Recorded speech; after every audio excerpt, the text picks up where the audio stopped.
welcome to How Is Life Behind Your Lens. It's your girl, Mickey Boo, and y'all know we keep the guests coming. Yo, What's going on? how you doing? How you doing today? Oh, good. So, what do they call you? Like, Migo, JG, y'all go by either or. okay, so when they trying to find a jewelry maker because you do jewelry. Mm-hmm. So, for one, before we get into it, because they need to see your work, what is your Instagram? Like, how can they find you to look at some of the pieces? So my brand name is Pave Collections, Pave at Pave.collections, at Pave.nyc. Okay, cool. So you have a business here and a business in New York? Yeah, we got two branches. We got the Atlanta branch and then we got the New York branch. Okay. So how long have you been doing this? Well, under the Pave name, it's been about 2.5 years. Okay. But I've been doing jewelry for like 5 years now. Okay. So what introduced you to the jewelry world? Like what made you get into jewelry? Just really buying jewelry and getting ripped off. Like, Oh. you know what I'm saying? Like, not getting what you pay for or overpaying. Yeah. So are we talking about what they use as far as quality? Like, how do you know the difference when you're paying for jewelry and it's worth it? Especially if you're on a budget. Well, I mean, it all works off of budgets. So, say, for instance, say you tell them or tell a jeweler like, "Oh, I got a 10K budget or whatever." They can make it expensive as they want it and as cheap as they want it. So it could range from 2,500 all the way to 10,000. Like, but so in between there, most jewelers they try to get like 3 times over and stuff like that or more. Okay. So you could spend 10,000, but it only worth really worth like $2,000. So I like to, but when I do mine, I like to give the worth into the piece, like where it's worth like 7,500. You know what I'm saying? Right. And give it, and if you brought it back, I'll buy it back or take it back or help you redo. If you want to redo it or something like that. That way the value's still there. So. Right. So you can reuse the material. Yeah, I mean you can, if you use good material. Right. But if you don't, then yeah, you can't do that. Okay. Yeah. Okay, cool. So now take me back to history real quick. Well, growing up at first, everybody wanted to be a baller. So was you wearing jewelry when you was young? Like yeah, I used to always wear. My parents used to always have. I used to have earrings, pierced when I was young, and your little name plates and stuff like that. But now, I mean, I ain't gonna lie, I was in the streets, and we used to make money. I used to go buy some jewelry. At first it was always gold. It was always gold. It was never diamonds. And I think that's where niggas fuck up at though. They start buying them diamonds, and then diamonds is what ain't worth shit. But it adds such a high markup. But you gotta stick to that goal. Okay. So, and like back then, I would buy stuff, and if you in the streets, if you ever get fucked up, the best thing you do is sell your jewelry. So when you say you go buy a custom piece your first time, and then say you might get fucked up, you take it to a pawn shop, go see how much you can get for it, or you take it to your man, see how much you get for it, and you might have spent 7,500, and then they're telling you, oh, I got $1,000 for you. Now it don't be just them. Like, yeah, they got to make money too, but if you ask them or you go get it appraised and they say like, hey, how much is it really worth? Like material wise, they be like, oh man, shit, they spent 1,500 on your shit. You be like, oh, hold on. So two of those, man, make you, and they're definitely if you really spend some money. Like I done had a guy come in the other day, he spent $50,000 on his chain. So I do the math for him, the breakdown math. I'm like, I ain't gonna lie, this is with me not making a dollar, and you can only get like 10,000, 11,000 for what you got right here.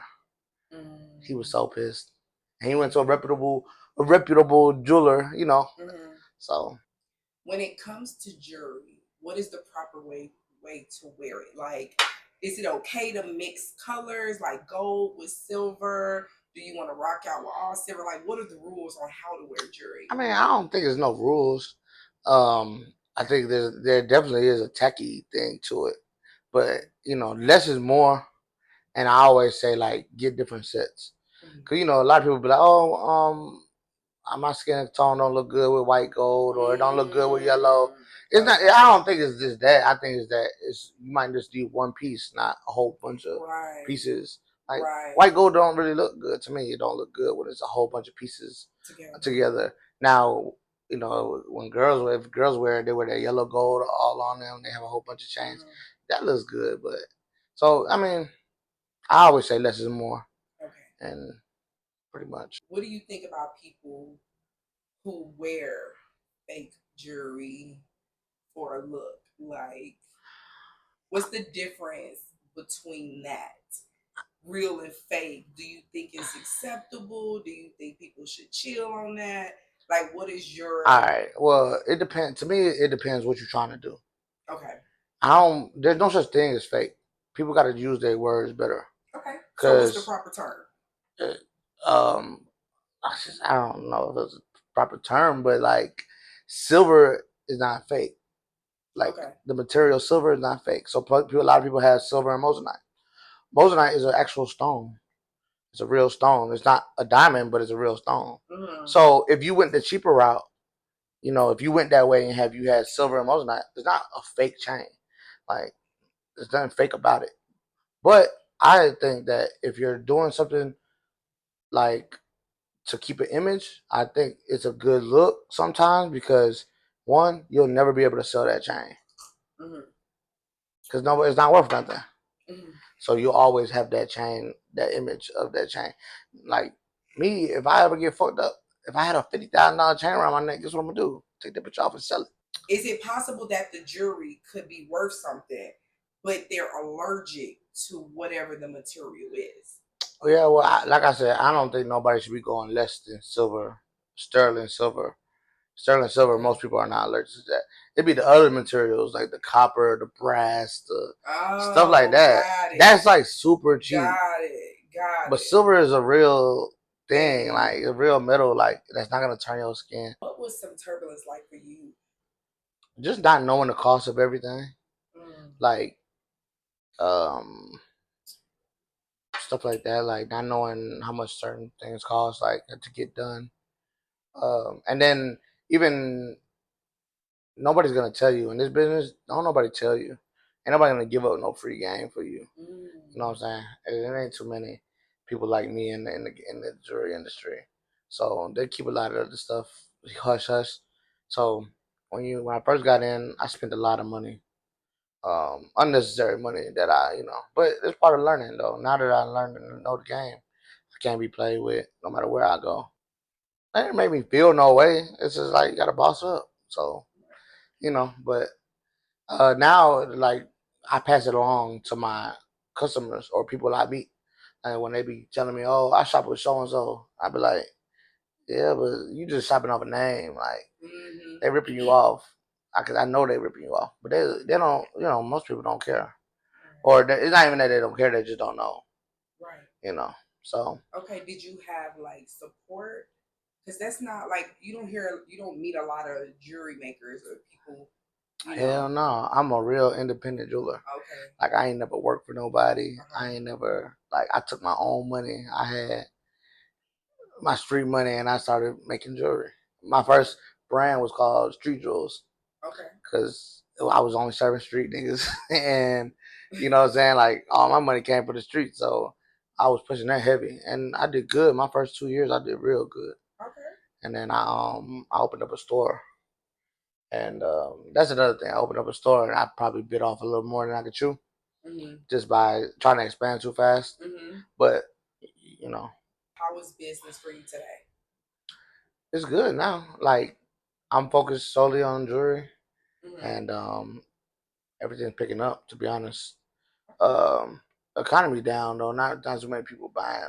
Like they are, but they're not shopping like they was when PPP came around and stuff like that. It's you still find once you get your loyal customers and people that fuck with you, they come back a lot. Why do you think people are into jewelry? Do you think it goes back to when kings and queens, did they thing and existed on a level where people were seeing them with cups and jewelry and all the fashionable stuff? You think that carried on to? Most definitely. Okay. Jewelry goes way back. Okay. jewelry goes so. Jewelry is one of the first things uh that humans learn to beautify themselves, to attract attention and stuff like that. So that's jewelry's always been a staple from beginning of time to now, and it's not going nowhere. It's just transforming. Okay, in the future, how do you think jewelry would have changed? Like, what if you could just put something out there? What do you think would be the new jewelry? I never think about this. Yeah, what would you do to jewelry in the future with you being a jewelry maker? What do you think you could do that would stand out, or a creative idea that's kind of? I see it as like it's gonna be a whole bunch of like NFT type jewelry, where it's like you're gonna be able to wear your jewelry in the games that they play, or they're gonna digitally like have copies of it. So you're gonna be able to sell, like if you make jewelry in real life, you'll be able to sell your chains to uh like in what's it called, GTA and stuff like that. You'll be able to basically sell your jewelry inside video games, and then people will want they they'll want that, and they'll want the real copy in real life. So, and that's what I think I'm finna do. So that's dope. So basically, you can have a certain kind of chain in real life, and when you're playing with a certain player, like on NBA 14K, 2025K, 30, they'll have it on, yeah. K, you can put your jewelry inside on your player. Yeah. Oh, that's super dope. I think that's the way it's gonna be. It's gonna be like an NFT. Like they're gonna be able to, and I think that the value will go up too, because like I be seeing how like Drake just bought he bought Pharrell chain and all their people's chains. Those are iconic chains because they have they have the history. But if you have like a QR code that is like, this is the authentic chain of so and so's, and like say for instance you buy it, like it'll be like art too. Like people buy art and you'll be able to collect it. So if people buy people's chains or they collect chains and stuff like that, the price will go up. How do you think women feel when they see the sex that they prefer wearing jewelry? How do you think it affects them? Because people, your appearance is everything. It depends. It depends on the girl. Some girls think it's too flashy, and then some girls will be like, "Oh, he got money." But like I said earlier, you can be fooled by that. Like, you know what I'm saying? I could put some crazy shit on, or I could make some crazy shit, make it look like a nigga just having that shit. But you probably didn't spend a lot of money. So it's all about the appearance. So I don't. That's why, to me, I don't think girls should be going by that. Because even like it's even hard for me. Like somebody could tell me like, "Oh, I spent so and so on this piece." I could look at it and be like, "Yeah, it's heavy enough," and one name, like a Cuban or something like that. It's like, oh, but I still don't know until I grab that chain, weigh it, do my testing. You know what I'm saying? Like do my calculations. I don't even know the price of that. Right. And I'm a jeweler. Right. Okay. So if I can get full, or you're gonna get full. Got it. Okay. Yeah. You think the owner feels from their perspective when they put their pieces and stuff on? Do you think it's a super high confidence booster?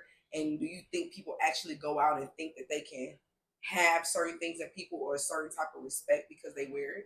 Yeah, most definitely. Like, I ain't gonna lie, even for me, right? I used to wear I had diamond grills, right? And everywhere I go, people used to stop me like, "Oh, you rap or what you do?" You know what I'm saying? And it was a good icebreaker because, like, I'm talking about old ladies might talk to me and be like, "Oh no, I do jewelry or this is that." So like, it's an attention grabber. Right. Now it depends what you're doing, because it could be the good attention grabber or it could be the bad attention grabber. Right. But I wonder how people would think when they wasn't wearing it and when it was, how much attention they got. Like, does it sometimes hurt their feelings at the end of the day? Like, dang, this person only talked to me because I had this on. You know what I'm saying? I get more attention with the jewelry on. Yeah. And does it affect them, internally? Yeah, I definitely think that. I definitely think that happens a lot. But that's why I say, like, it depends what you use the jewelry for.